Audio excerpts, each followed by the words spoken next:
UP की राजनीति में 2027 विधानसभा चुनाव से पहले माहौल पूरी तरह गर्म हो चुका है। 14 अप्रैल को डॉक्टर भीमराव अंबेडकर की जयंती है और उसी को लेकर राजनीतिक दलों की गतिविधियां भी तेज होती जा रही हैं। इस बार लड़ाई सिर्फ सत्ता की नहीं बल्कि दलित वोट बैंक को अपने पाले में करने की है, जिसे हर पार्टी अपने अपने तरीके से साधने में जुटी हुई है और उसी को लेकर राजनीतिक दलों की तरफ से 14 अप्रैल को खास तैयारी भी की गई है। कैसी है ये तैयारी और क्या कुछ बदल सकता है, सब कुछ बताएंगे आपको इस वीडियो में। यूपी की राजनीति में दलित वोट बैंक हमेशा से सबसे बड़ा गेम चेंजर रहा है। करीब 21% दलित आबादी लगभग 300 विधानसभा सीटों पर सीधा असर डालती है और यही वजह है कि हर चुनाव से पहले इस वर्ग को लेकर सियासी हलचल तेज हो जाती है और 2027 इससे अलग नहीं दिख रहा है। सबसे पहले बात बहुजन समाज पार्टी की, जिसने कभी इसी वोट बैंक के दम पर यूपी में 4 बार सरकार बनाई थी। मायावती अब एक बार फिर अपने खोए हुए जनाधार को वापस पाने की कोशिश में है। बसपा का पूरा फोकस अपने कोर दलित वोट बैंक को एकजुट करने पर है।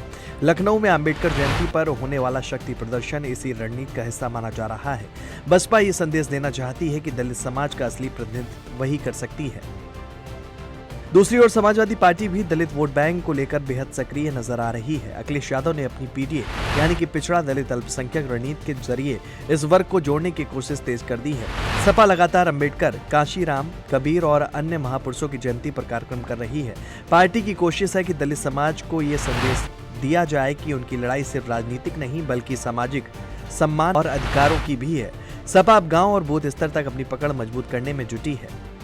वहीं भारतीय जनता पार्टी भी इसी दौड़ में पूरी ताकत से उतर चुकी है। योगी सरकार की डॉक्टर भीमराव अंबेडकर मूर्ति विकास योजना के तहत पूरे प्रदेश में अंबेडकर समेत अन्य महापुरुषों की मूर्तियों और स्मारकों का सौंदर्यीकरण किया जा रहा है। हर विधानसभा क्षेत्र में ऐसे कई स्थलों को विकसित करने की योजना है।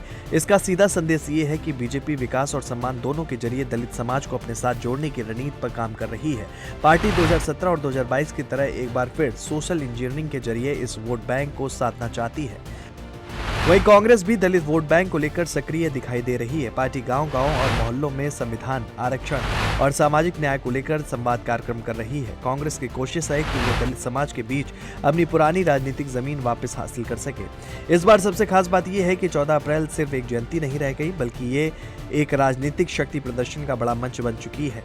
बसपा लखनऊ में बड़ा कार्यक्रम कर रही है। सपा पूरे प्रदेश में जयंती और संवाद कार्यक्रम कर रही है, जबकि बीजेपी योजना और विकास कार्यों के जरिए संदेश देने में जुटी है। सबसे बड़ा सवाल यही है कि क्या दलित वोट बैंक एक बार फिर किसी एक दल के साथ मजबूती से खड़ा होगा या फिर इस बार भी ये वोट बंटकर चुनावी गणित को पूरी तरह बदल देगा। कुल मिलाकर 14 अप्रैल की ये सियासी हलचल 2027 की चुनावी जंग की पहली बड़ी झलक है, जो हर पार्टी अपने अपने तरीके से दलित वोट बैंक की राजनीतिक चाबी हासिल करने की कोशिश में लगी हुई है।